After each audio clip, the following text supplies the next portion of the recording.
السلام علیکم دوستو۔ اہل مغرب میں ایک دیو مالائی کہانی بہت زیادہ مشہور ہے، جس کے مطابق ایک دیوتا پرومیتھیس جو آج بھی کسی بڑے سے پہاڑی سلسلے کی ایک چٹان کے ساتھ بندھا ہوا ہے، اس پر ایک گدھ مسلط ہے جو روز اس کے پاس آتا ہے اور پرومیتھیس کا جسم چیر کر اس کا جگر چبا جاتا ہے۔ رات میں پرومیتھیس کا یہ جگر دوبارہ اپنی اصلی حالت میں اگ آتا ہے، لیکن اگلے دن یہ بہت بڑا پرندہ دوبارہ نمودار ہوتا ہے اور پھر سے اس کے جگر پر حملہ کرتا ہے۔ اہل یونان کے مطابق یہ سلسلہ ہزاروں سال سے جاری ہے اور ابد تک جاری رہے گا۔ یہ یونانی دیوتا کون ہے اور اس نے ایسا کون سا جرم کیا تھا کہ جس کی اتنی بھیانک سزا اسے ملی؟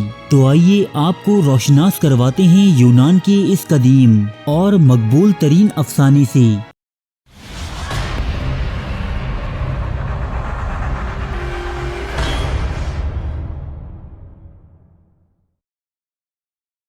پرومیتھیس اور اس کا بھائی ایپیمیتھیس یہ دونوں بہت ہی دیو کامت دیوتا تھے۔ یہ اپنی طاقت اور شجاعت کے باعث تمام یونانی دیوتاؤں میں ممتاز تھے۔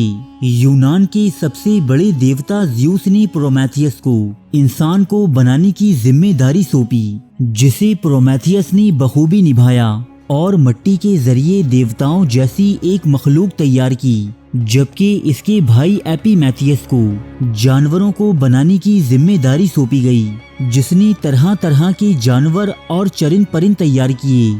لیکن کچھ ہی عرصے کے بعد انسانوں نے زمین کو جنگ و جدل اور طرح طرح کی برائیوں سے بھر دیا، بلکہ یہ انسان دیوتاؤں تک سے جنگ کرنے پر آمادہ ہو گئے۔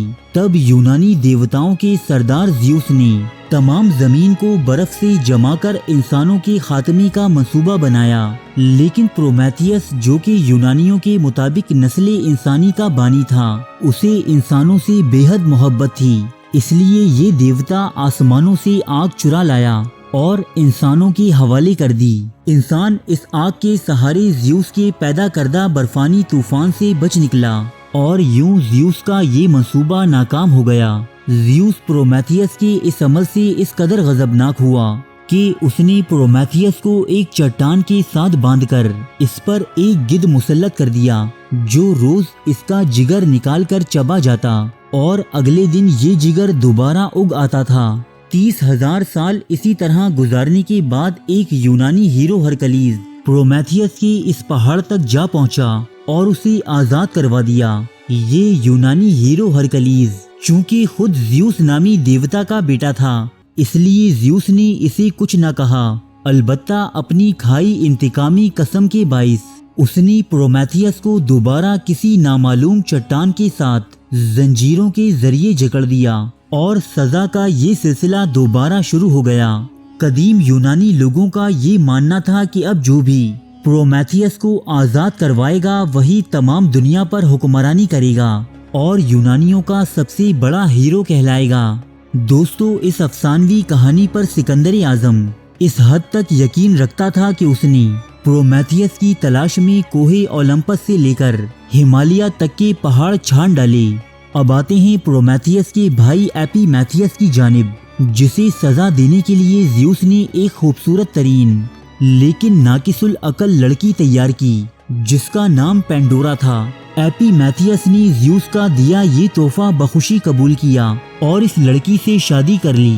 کچھ عرصے کے بعد زیوس نے ایپیمیتھیس کو ایک باکس دیا جس میں دنیا بھر کی برائیاں اور پریشانیاں قید تھیں، اور ایپیمیتھیس کو یہ تاکید کی کہ وہ یہ باکس ہرگز نہ کھولے۔ ایپیمیتھیس نے یہ باکس اپنی بیوی پینڈورا کے پاس رکھوا دیا۔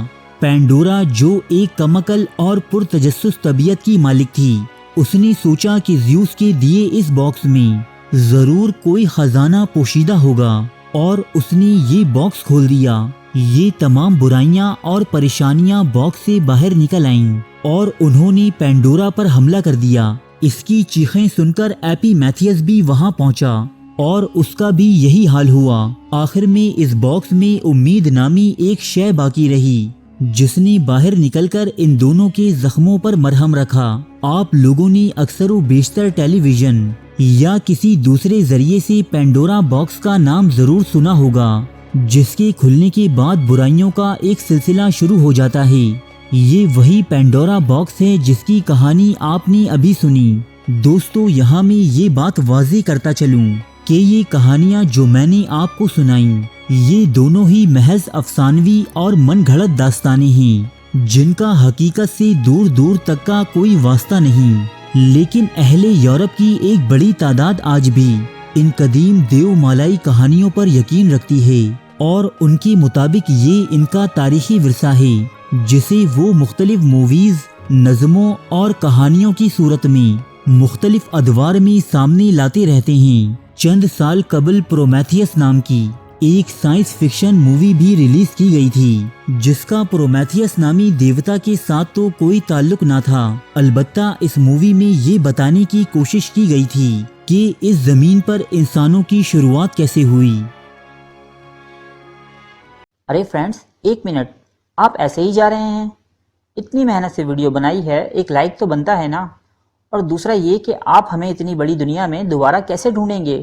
تو اس کا حل یہ ہے کہ آپ ہمارے چینل کو سبسکرائب کر لیجئے اور اس بیل کے آئیکن کو کلک کر دیجئے۔ اس طرح ہمارے آنے والی تمام ویڈیوز آپ تک پہنچتی رہیں گی۔ ارے ڈریے مت، یہ بالکل فری ہے۔